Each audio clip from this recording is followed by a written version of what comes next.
Well, it's another beautiful day, and I'm glad to welcome you to another edition of AFCON Today, which is live on Joy News and Joy Prime. My name is Nathaniel Atto, and as always, there are loads of issues to discuss, of course, because of the happenings over the last 24 hours in the build-up to AFCON 2023 in La Côte d'Ivoire.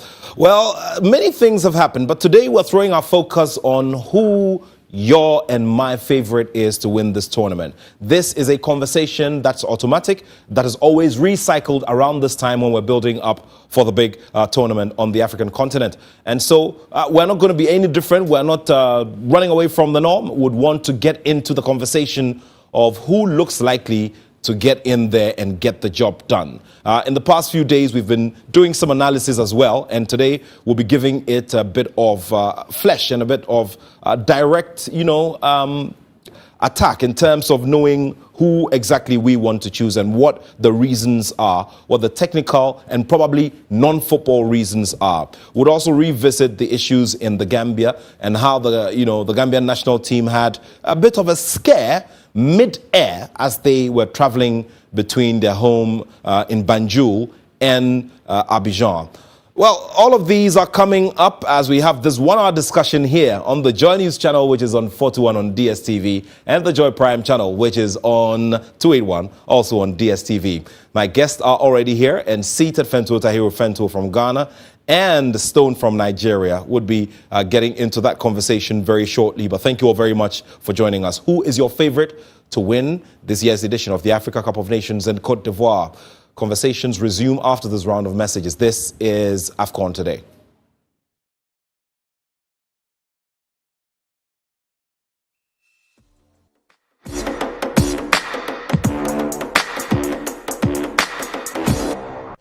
All right, thank you very much for staying with us here on Joy Prime and Joy News as we bring you today's AFCON Today. Gentlemen, good to see you again. Yes, always. How are you, man? Yeah, I'm great. It's wonderful to be here, wonderful. Yeah, Fent, we were talking about a subject in the dressing room, in the makeup room. I'm sure it's something you will be very interested in, but we'll have to talk about it off the camera because you could also get into trouble for discussing that kind of subject. Yeah. It's smart. It's always treading on dangerous waters. Always treading on dangerous waters. You have to know how to walk it. You have to walk. Well, talk about knowing how to walk and navigating. The Gambian national team had a bit of a scare midair, and immediately it brings you it takes you back to the 90s when the whole of the African continent was struck with massive grief when the better part of the Zambian national team crashed as they were going to honor an international assignment. Yeah. Thankfully, the Gambia situation wasn't as bad. After the whole bonus brouhaha, President Adama Barrow got involved and ordered the finance ministry to pay the players their bonuses. So the players agreed to get on the plane to Abidjan, and they were traveling via an Air Côte d'Ivoire flight. But I think 9 minutes into their departure, they noticed a bit of cabin decompression. Not enough air in the aircraft, so they did a quick turnaround, came back to Banjul, and the issues were resolved, and then they went back to Abidjan. They arrived in their kaftans looking dapper, and so they are there now, all issues resolved. Hopefully they can navigate what is a very, very difficult group. And their opening game is not an easy one on Monday. It's Tuesday, I beg your pardon. Yeah, so, in terms of Senegal, update, they were unable to actually go. So, they are leaving at 4 p.m. today. They are? In a few hours, yes. Okay, so that then is the update to it. Air travel can be very challenging and very funny sometimes. Trying to connect for such a major and I'm just looking at the kind of psychological effect it could have on the players as against also pushing them to go and achieve out of these troubles. If Gambia were to crash out of the group stages, I won't have a problem with that. Because the reason I won't have a problem with that, and many others won't have a problem with that, is because of what they faced. At this point, there was the money problem, and then now you're entering into the plane, and then all the whole things that are happening, and then, everything has happened just 48 hours or 72 hours to the time of the AFCON. And, it's not just about your skill. It's also about the mentality. It's about the psychology of football. And sometimes we have seen a lot of footballers that were on a high, and then all of a sudden something happens, and even the strongest of them all can have a psychological problem or a break whereby they begin to decline and play worse than we know them to play. And it has happened to the greats, it has happened to those that were not great, it has happened to the average players, it has happened to so many people, just not to call any names. But at the end of the day, we're looking at Gambia now and saying, can they still perform? If they perform and they qualify from that group, this will be one of the greatest feats we have ever seen on the AFCON stage. Well, a great feat indeed. And they always say that sometimes when these kinds of problems come up, they are supposed to toughen you up and make you perform. So you're right. And yesterday, they had another opportunity, and you're absolutely right. They had another, I think when they came back, they had another opportunity to train, and they trained in the National Stadium behind closed doors. So they didn't open it to the fans. And talk about that as well. I'm reminded of Luka Modric and how his childhood and the difficulties that he went through as a victim of war just always pushed him to perform. The reason why you always see him, on top level energy and putting up that massive play. It does, except this, the thing about the Gambia is that, also because of their geographical location where they are found in the middle of Senegal, they've always been that country that has struggled for recognition. It's almost as if they don't exist. Everybody thinks the Gambia, people confuse them for Zambia most of the time. And they had struggled, especially even for facilities. The most basic facilities they don't have. Their stadiums are not good enough to host matches. They struggle to have quality players playing outside of the country. So when they finally qualified for that tournament in Cameroon, it was a big deal. And Tom Saintfiet in particular, their Belgian trainer, was a big hero as a result of that. And sometimes, yes, when you have your backs against the wall, you're unfancied. The way you leave sweat and blood on the pitch is absolutely different from anybody else. And you look at their performance at the last AFCON, nobody saw it coming. And for me, that's one of the most beautiful things about the Africa Cup of Nations, the stories of the unfancied teams. They could have an absolute, belter of a run, and they go back home even just by qualifying out of the group stages, and they get a hero's welcome, and all of them get a national honor. It's unbelievable. But then, once again, the same issue, the same disease that has, inflicted most African countries starts to happen.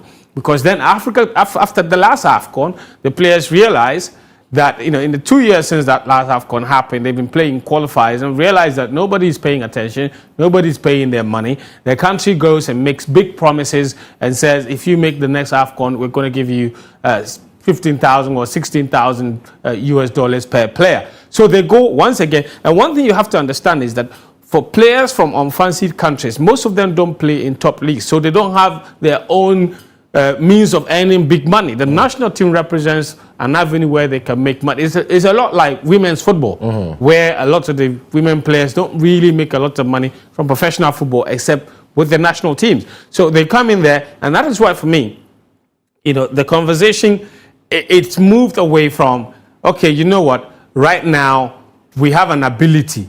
We think that we can qualify the country for another AFCON. We think that we are rubbing shoulders with the likes of Andre Ayew, Vincent Abubakar, Mohamed Salah. We're playing at the same stage. At least we should be earning something decent, And if you don't pay, they start to, because they understand that when it comes to politicians and African players, they see it. When politicians make promises to themselves, they always redeem them. There's never a case where they don't have, you've never heard that they've not had enough money to pay politicians' salaries. And yet when it's issues of bonuses, there's never enough money to pay bonuses. So, I think, yes, you can make the argument that football should always be first. But I'm saying that when they made that last AFCON, there were no promises on the table. But they made the AFCON. They qualified, they went, they represented the country, played their hearts out. You come, they didn't beg you to make the promises. But if you make them, They're playing with expectations on those promises. People have borrowed against those promises. I said it, like most people don't understand the dynamics. It's easy to blame the players. But when you make promises like that to a professional footballer who might not be making enough money, enough income to feed his family, he's making budgets. He's borrowing money. Probably has gone to one of the banks to borrow some thousands of dollars to start a foundation for a future home. That's it. And it may be the day they qualified, he knows that money is coming. So that's the day the bank will give him the money because they know that he's qualified and the money will come. And then the day comes, you don't pay the money. Look at Equatorial Guinea, for example. You know the story. They are also demanding, right? They are demanding 16,000 euros per player for qualifying for the AFCON. And they are, on top of that, they're demanding to be paid 6,000 euros each per game, irrespective of the outcome.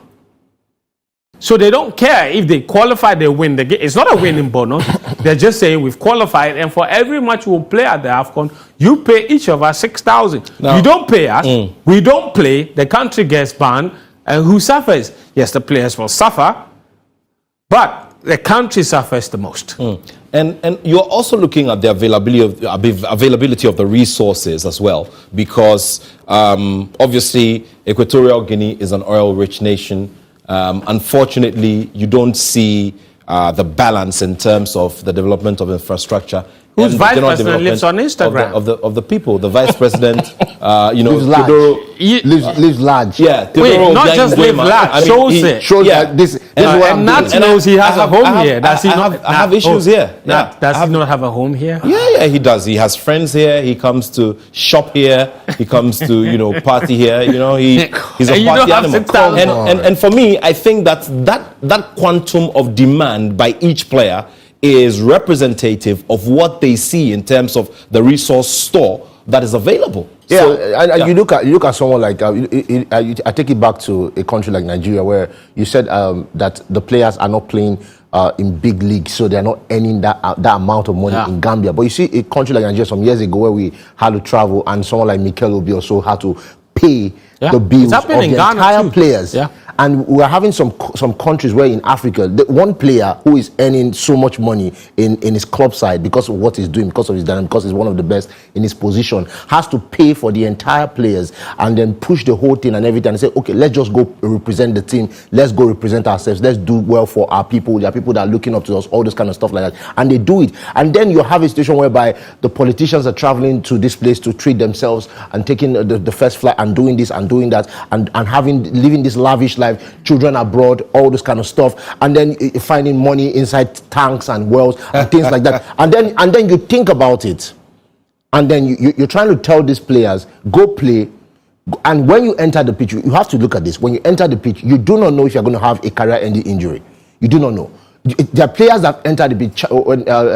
Players enter the pitch. They don't know what's going to happen. Somebody might just come with a hard tackle, and you are done. And that's why when you're talking about pay us, whether we win or lose, because we don't know what's going to happen. Of course. Give us our money. We deserve this. We see what you're doing on Instagram. We see what's happening here and there. We see the flights. We see all those kind of stuff. Pay us the money that we deserve. This is a do or die affair in terms of the fact that we do not know what's going to happen on the pitch. We can't predict it. So at the end of the day, give us what we deserve so that we can hold our own. This is my own. Then you can hold your own. I don't want your thing. Give me my thing. Let me hold my thing. Because again, you have to realize that when you come back and maybe you perform at the AFCON and everything, you're popular now, your country, oh, woo, this guy's wonderful, this is a popular guy. You come back to your country and you have nothing, you are broke, you are poor, you're still living in that small shed and everything. And then everybody thinks you're rich.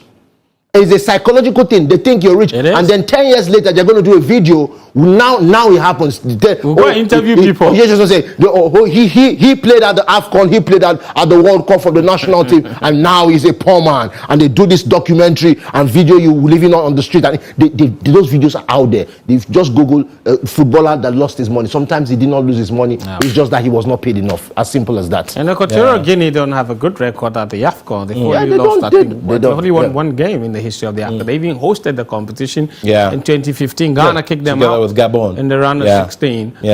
So, like you rightly said, they know they're not going to go there and win any matches. It's going to be extremely difficult. Look at the group they find themselves in against Tunisia, Libya, Botswana.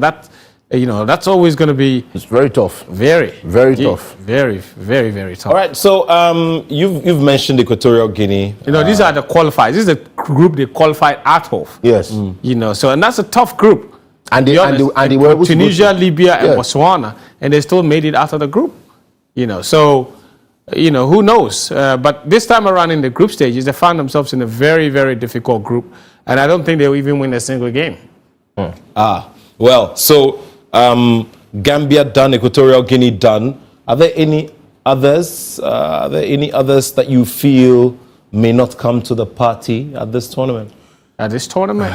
Yeah. Countries that you think might not deliver? Yeah. Quite a lot. I mean, only 16 of them will make it to round of 16, and only 8 can get to the quarterfinals, which means that by the time we get to the quarterfinals of the competition, 16 countries are out already. I know this is out is rather late in the day, but your talk about the numbers and the calculation of how the numbers will be cut down as the tournament wears on brings back the conversation about the expansion to 24 teams. I don't know how you still feel about it.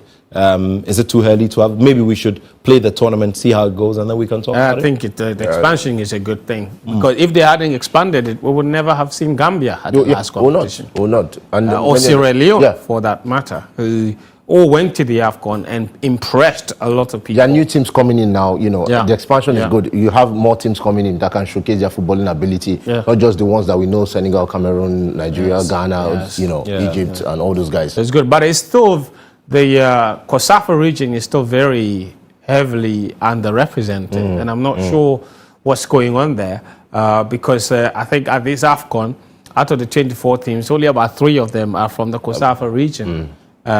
So that's not great at all.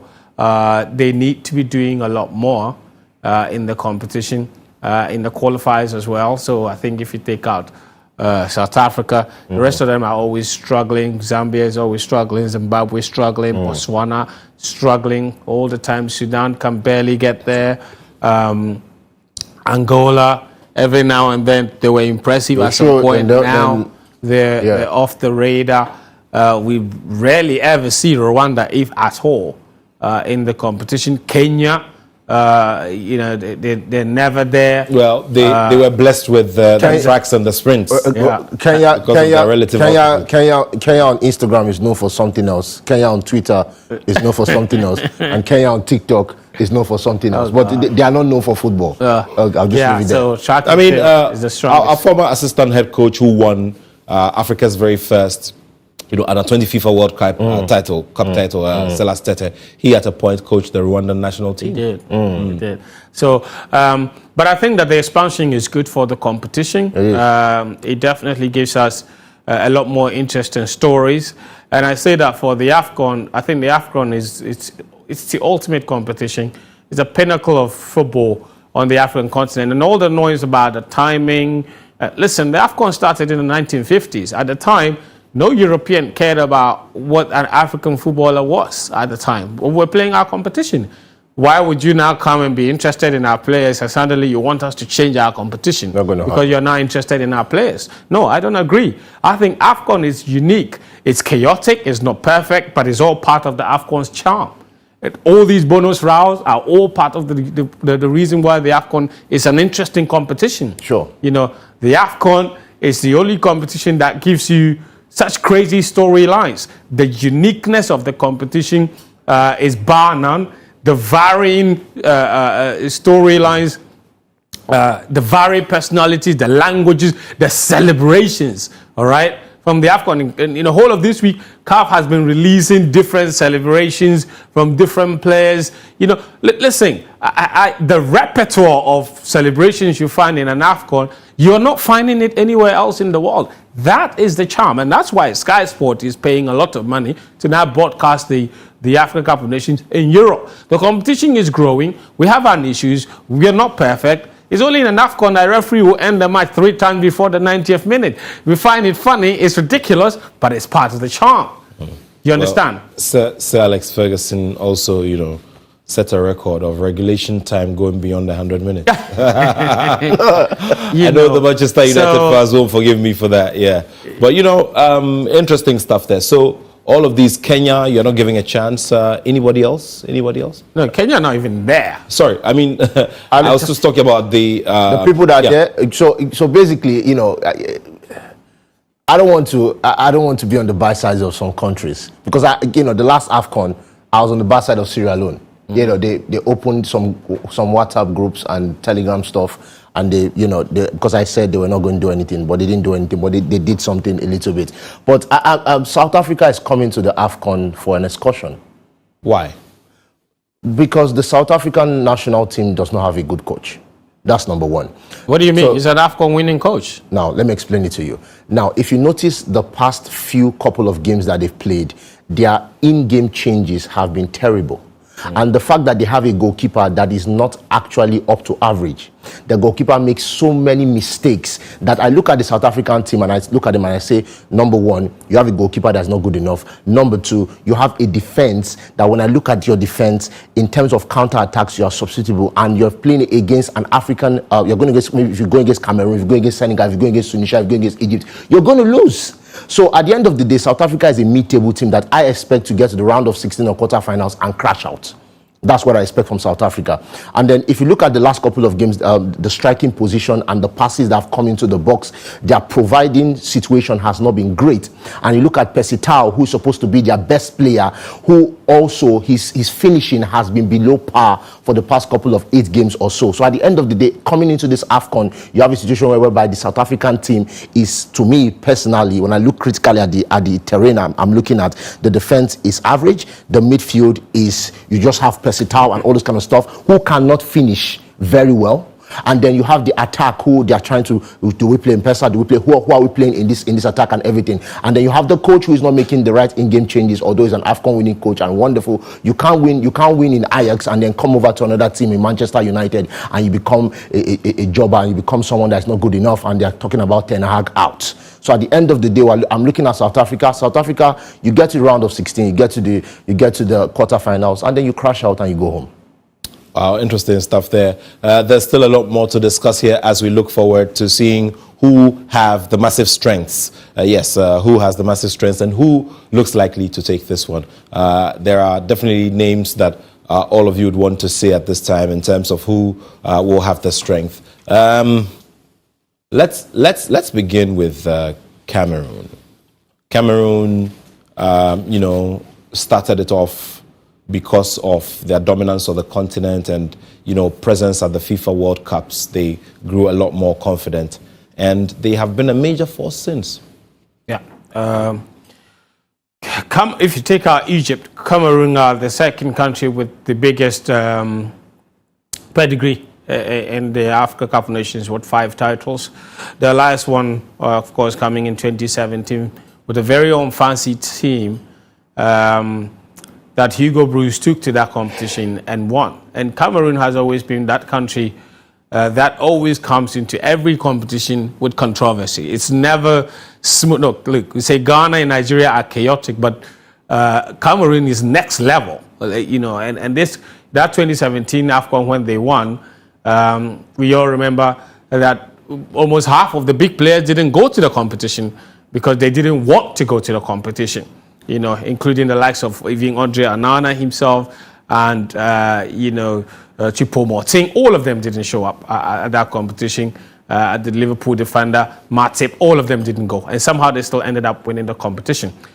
This time around, the last time out, they hosted the competition, obviously, ended up finishing 3rd. But it was a competition that, not a lot of people expected Cameroon to do well if it wasn't because they were host.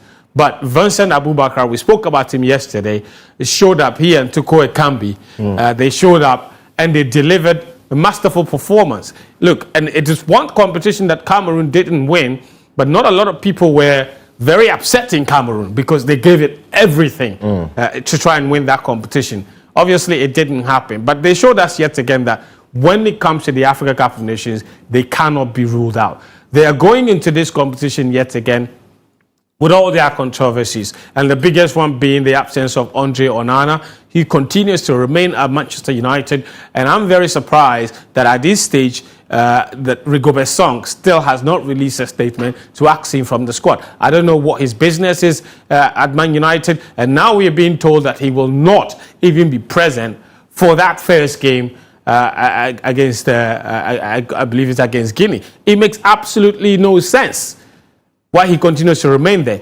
However, what they have is what they have. Rigobert Song didn't start his Cameroon reign very well, but he's coming into the competition. He knows exactly what it means to prune. Well, interesting stuff there. So and this man, Vincent Abubakar. Yeah, I mean, his leadership has been amazing. His effect on the pitch has also been par excellence. That's the best AFCON player for the past two AFCONs that we've had, two past AFCONs. When you're talking about the AFCON, there's a reason why some players, some technical players that have dribbling ability and all this kind of stuff might not necessarily perform so well at the AFCON, is because of the dribbling things, tricks sometimes might not necessarily work. But you have someone like Abubakar who has the tricks, who has the strength, who has the speed, who is good in the air, who is good from outside the box, who can do things. He is the man. Recover, and then look at their midfield also, the strength in their midfield. The creation might not be 100% there, but they have ability to retain possession, and which is very, very good. And they play long passes. So what they do is play long passes up to Vincent Abubakar. You have Abubakar there up front. He holds the ball, holds the play like you have maybe an Osimhen in Napoli, and then distributes to the wing and can shoot from outside the box, can pass, can distribute. And this is a guy that if you put him in the team, he can do what is necessary to take them to the game. Is a good cushion. Well, let's see how things go when everything kicks off on Saturday. But right now, we want to throw our attention on more of the probables. Who else would be your probable? We've done, Cameroon. And now the question is, who are the other favorites for this assignment? So basically, I think we're talking about dark horses right now. You mentioned Cameroon, and a friend and I had a conversation, and yeah, because Namibia is last. How could you put Namibia last? The last two games Namibia played with Cameroon was a draw and a win. They beat Cameroon, and they drew with Cameroon. So at the end of the day, we're looking at a team that has Peter Shaluli, and you're looking at the effect of Namibia. The number one thing that is going to be the problem of Namibia is the fact that they don't pass in the final third. When it comes to counter-attack at this AFCON, Namibia has the best counter-attacking team at this AFCON. Bar nobody. Bar Morocco, bar Nigeria, bar anybody. They have the best counter. How did we see it when they played against Ghana? They played against Ghana, and who was starting? It was 0-0. But at the end of the day, I'm going to bring they played against Legon Cities, a Ghana Premier League team. The score was a draw. I'm going to bring their problem. This is where their problem now lies. Their problem lies in the fact that when they get to the final third, they don't pass. They are very stingy. They are very, very stingy team. And this is why. If you watch their games, watch their highlights, watch the highlight and look at how they play. Look at that highlight, for example. Look at how they are playing. They want to get to the final third, but they will not pass. They have also a guy in their defense. One of the major problems also they have their defense is the fact that if you cross the ball from outside, you can get into Namibia. Headers, all this kind of stuff can work with them. Demands. It comes in by the second, doesn't it? It does. Well, football fans and their demands is coming in like in droves. But let's now look at some more of the probable faces. We'll do that after this round of messages. Do remember we're still here on AFCON Today. It's here on Joy News and also on Joy Prime.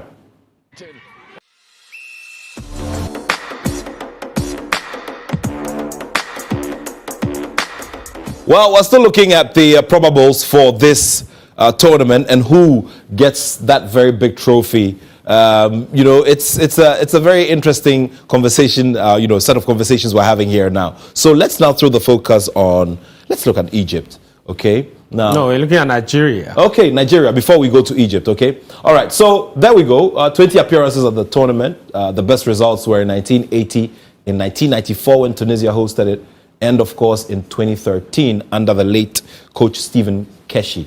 Now, interesting thing about coach Stephen Keshi is that he won it as a captain and as a coach. So he and the likes of Didier Deschamps are, within the same space. All right, so Jose Peseiro of Portugal is there. There were conversations about getting him out, but then it had to be quickly hushed because it was going to cost quite a bit of money to the NFF and the Nigerian government. All right, so let's take a look at the big names. Now, there he is, 97 caps for Nigeria. He's seen 53 wins with the national team. No, not. This is Nigeria's all-time AFCON stats. Oh, okay, there we go. There we go. Good. So they've played 97 games in the competition. They've won 53 so matches.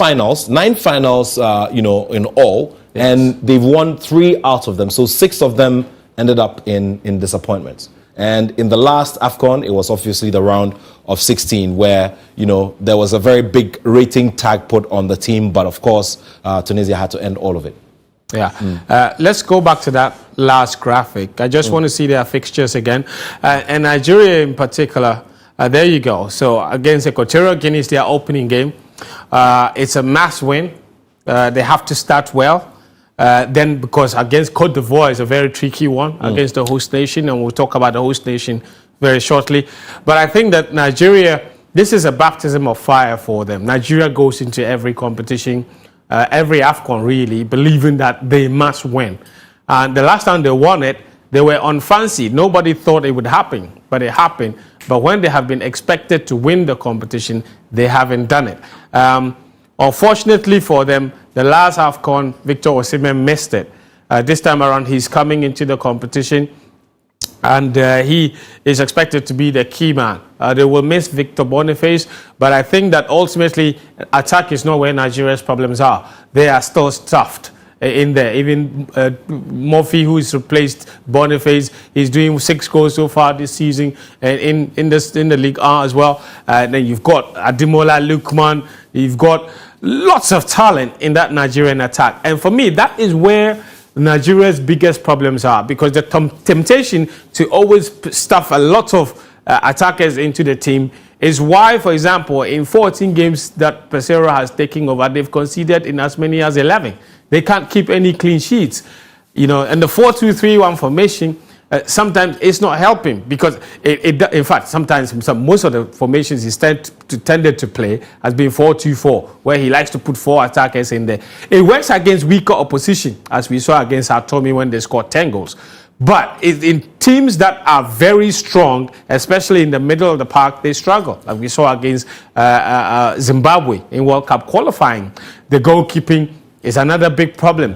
Francis Uzoho, he's been a disaster. Like, he said the last time, they said they have nothing in goal. And the last goalkeeper they took to the last AFCON, they attacked his home after he made a mistake that got them kicked out of the competition. And he went into mental distress. So it just says everything you need to know about a country like Nigeria. I still think that just by the sheer value of the quality they have in their team, they will be considered some favorites, not heavy favorites, but Nigeria will always be there. Yeah, and I'm always going back. Yeah, I don't know. Yeah. I think the coach also is very experienced. Jose Pesero, he's been a Real Madrid assistant coach before. He's worked with Carlos Queiroz, he's worked with Jose Mourinho. But none of that matters when you coach Nigeria if you don't win. Exactly, because they've seen it 3 different times along the journey. Let's now talk about Ghana. So now there's a new tag where you're not necessarily favorites, and that's what, Fento has placed on the Super Eagles of Nigeria. Let's quickly take a look at this. Cape Verde, Egypt, and Mozambique. Now, 23 appearances in this one, and Ghana has won it, 4 times, 1963, 65, 72, and 82. Now, Chris Hughton is our man. Now, Cape Verde, Egypt, Mozambique, everybody seems to talk about the Egypt game, just like, Nigeria will be playing against the host Cote d'Ivoire. I think the most difficult match there, and it will be shocking, is Cape Verde. And it's not necessarily the fact that Egypt does not have the quality in terms of names, but it's the fact that the Cape Verdean strength is the Ghanaian national team defense weakness. So Cape Verde are very quick on counter attacks. Very well, that's true. Very, very quick in transition. So you have a situation whereby when Ghana is attacking, they attack you with the front, and then you have the wing backs pushing up and all this kind of stuff.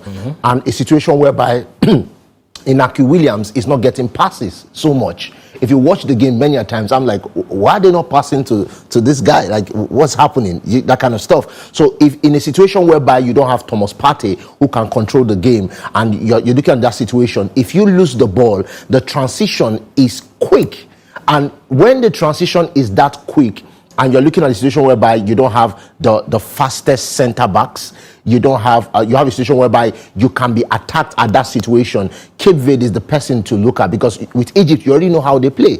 You know that they will pack the box, you know that they will contain and counter. But then you're looking at, you know, okay, if I hold Salah and I go here and hold Trezeguet and all this kind of stuff, you know who to hold. But Cape Verde is just a situation whereby all of them, like, it's just like a pack of wolves transitioning and moving on and trying to get to you. And if you lose the ball in the middle of the park, or if you lose the ball on the wing attacking Cape Verde, they are going to hurt you. And so I believe that A World Cup where Ghana had to lose their easiest game by every estimation, and I'm talking about Ghana versus Uruguay. Ghana-Uruguay was the easiest game of the group, but then Ghana lost it. So that's the point Stone is raising here in the studio, you know, about sometimes, you know, overlooking or just, you know, downplaying the effect or the possible effect that opponents such as Cape Verde can have in a crucial game like that. And of course, the legendary Lai Kingston has spoken already. He says the start becomes very necessary in the scheme of things. If we don't start well, then we're going to have problems. Let's now quickly take a look at Morocco. Morocco come in here with the major strength of shining Africa's light at the, you know, at the Mundial, and rightly so, finishing fourth. And so because of that, they sure will, you know, will be everybody's pick. Yeah, but they haven't won the AFCON since 1976, so that's a very long time. And, you know, clubs or countries that have gone to the World Cup have done really well, haven't always necessarily replicated that performance at the Africa Cup of Nations. A totally different competition altogether. Morocco would know that coming into the competition. They've suffered way too many disappointments. The last time Morocco were in the final of the Africa Cup of Nations was back in 2004, when they lost to Tunisia in that final. So it's been a very long time, and playing a very good supporting cast. Achraf Hakimi, no player has contributed more goals for PSG than him this season. So he is a top form. Hakim Ziyech, when it comes to the national team, is a totally different player. And you look at that. You know, only 2 finals for a team as talented as Morocco. That's rather disappointing. You know, so the 76 win, and obviously the 2004 loss, the last time they went to the final. 20 appearances in this competition, only 70 games played. It just tells you that they never go really far in the competition. So I think this time around, the talent, this is a golden generation of Moroccan talent. If they don't win this AFCON, they're hosting the next one as well. I think majority or quite a significant number of these players from the Amrabat, they might not be around for the next edition of the competition. And even if they are, they would be much older getting into that competition, reducing any chances they have of winning the competition. And for me, the reason Mohammed V has made all of that investment in infrastructure is to get Morocco to winning, especially the AFCON. They've seen them go to the World Cup and do well. That was great. But if he cannot, especially in this year and 2025, leading into that 2030 World Cup that they'll be hosting, if Morocco doesn't win a major trophy in between that period, it would be considered a colossal failure. And this time around, I think they have a great goalkeeper, Yassine Bono. One of the best in the world. Thank you. There you go. Amrabat is in midfield. Hakim Ziyech up top. They've got talent all around the pitch. So Hakimi, so then it means so they have no excuse whatsoever. That is the point. No excuse whatsoever not to get this right at this AFCON, because according to Fento, and as we all do see, there is a massive pool of talent, and they are performing as well around the globe. Well, let's go across to their North African neighbors and take a look at Egypt. Now, Egypt have the record, they have the pedigree. For some reason, just like Real Madrid knows how to play the UEFA Champions League, they also know how to play the Africa Cup of Nations. Stone, there we go. 107 matches, 60 wins, lost 27 there, drew 21. 26 appearances, 10 of the finals, and they've won 7 of the 10 finals they've played in. So they know how to play the AFCON. The thing about Egypt, like I was saying yesterday, and you have to be, you know, when I'm talking about Egypt, it's almost like you know, I'm not being patriotic, but I'm trying to just calm down at this point. But these people are great, right? Now, let me just run through it very quick. The truth about this is this: Egypt's game plan is contain and counter, and they have two great goalkeepers right now that are very good in penalties and also very good. Gabaski and El Shanawi.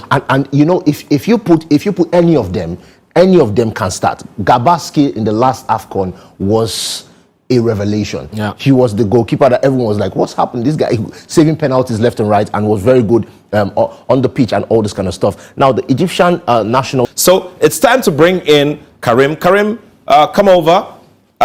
You know, yesterday we were doing some calculations, you know, today some more calculations, right? Yes, some more calculations. Very well, very well. Egypt have won 7 titles because they are doing some basics, and it's those basics we are coming to look at. Okay, that's so basically we've got Nigeria's record here. Yes, scoring the goals and defending well. So what I'm looking at today is the last 5 winners of the AFCON. How many goals have they scored? How many goals have they conceded? And in doing that, how many clean sheets?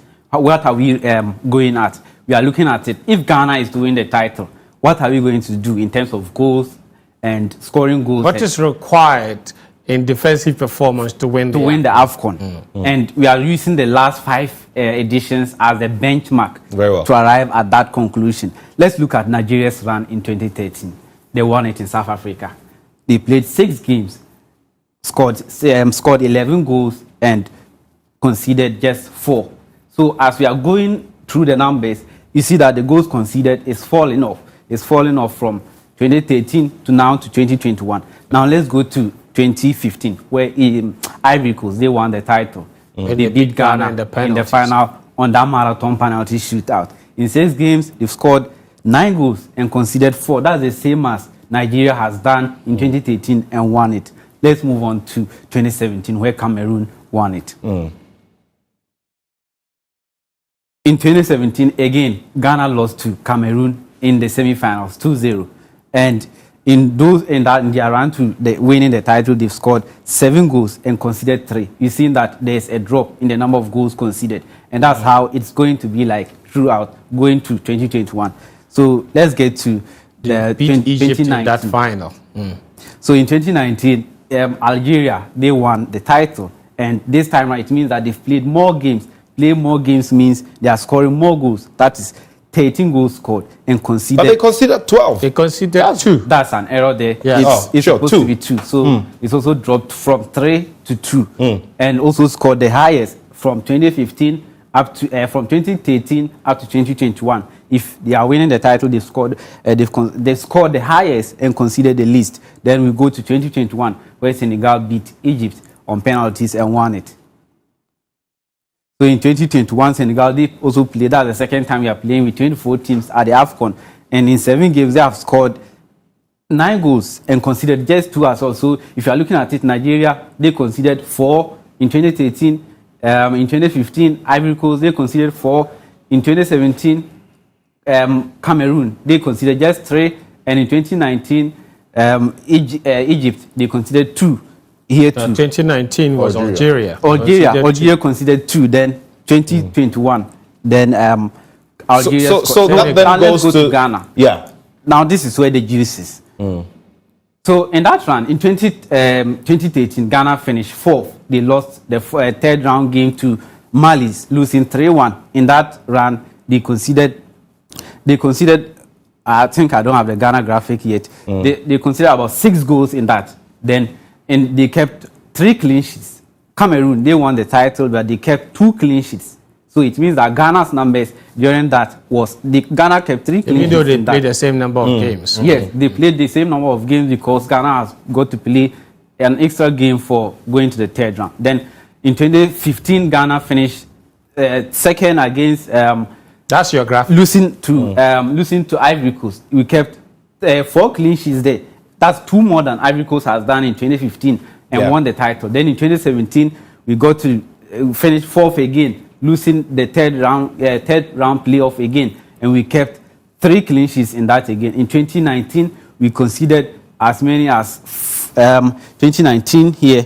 We conceded 3 goals and kept in that place. We kept 3 clean sheets as well. Then in 2020, 2019, we kept only 2 clean sheets, getting out the round of 16. And in 2021, we considered as many as 5 goals, keeping no clean sheet in that. So it means that if we are to win the title, we are supposed to keep the highest, as high as we can, the number of clean sheets, and concede as little as we can, and also score the goals to win the title. Wow. Karim, thank you so much. And just going to buttress the points made earlier by Stone and Fento about having a watertight defense if it's possible, because the statistics show that the least the goals, the better your chances of making it and making a strong impression. Thank you all so much for watching. The last 2 winners of the AFCON conceded only 2 goals. Yeah, two goals. So let's just see, as we get into the final show tomorrow afternoon, we'll be taking a look at the big preview of the opening game, and then of course Ghana's game on Sunday against Cape Verde, where we've already been warned by Stone of speed. Beware of Cape Verde's speed. I'll catch you tomorrow. Thank you so much for watching. We'll be here on Joy News and Joy Prime, same time, 1 p.m. right here on this channel. My name is Nathaniel Atto, and I have love for sport.